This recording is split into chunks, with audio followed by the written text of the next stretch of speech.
So I guess my first major concern is my consistency.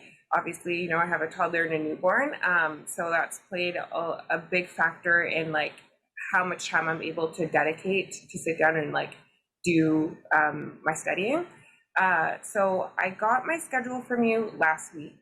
I think I was 5 days into the program, and I started on it. So I feel like I should be, done the week by now.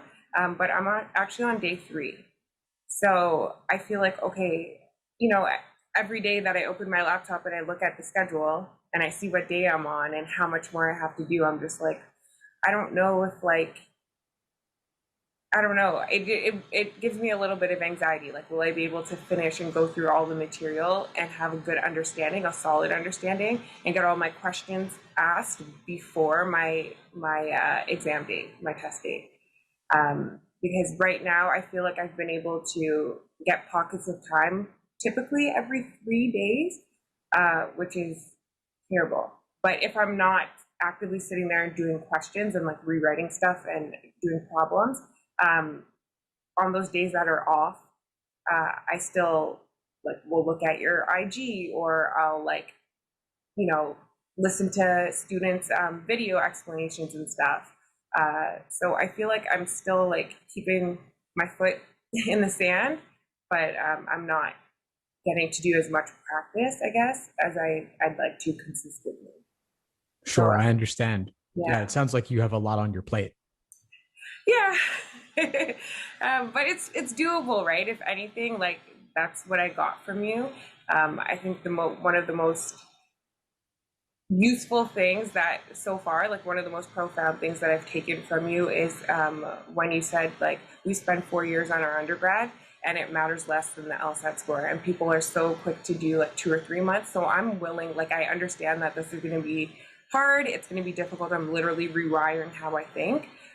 So I'm willing to put in the work. I just feel like I'm not able to get there with my different obligations right now, and I'm just wondering what you think about like me being, 3 days into my schedule when I should be around 7 days, I feel. Well, it sounds to me like you've already taken the biggest step you can, which is to recognize that this is important enough to invest more than just 2 or 3 months on it for anybody. And then on top of that, for you specifically with a newborn and a toddler, you said you might not be able to touch it for a couple of days. And you're doing what you can on the side. Like you might watch a video, or you might go on my IG, for example, which is great. At least you're staying in this world.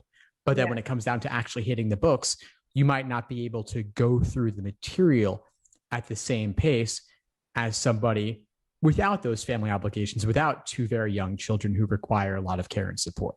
Yeah.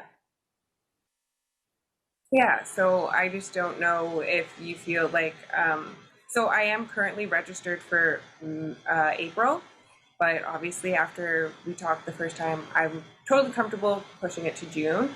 I'm going to actually do that when I'm done with you. I'm going to switch the test date, but I'm just wondering if you feel like, am I too behind in the schedule that you had sent me, or to go for June, or do you think I should still try and go for it?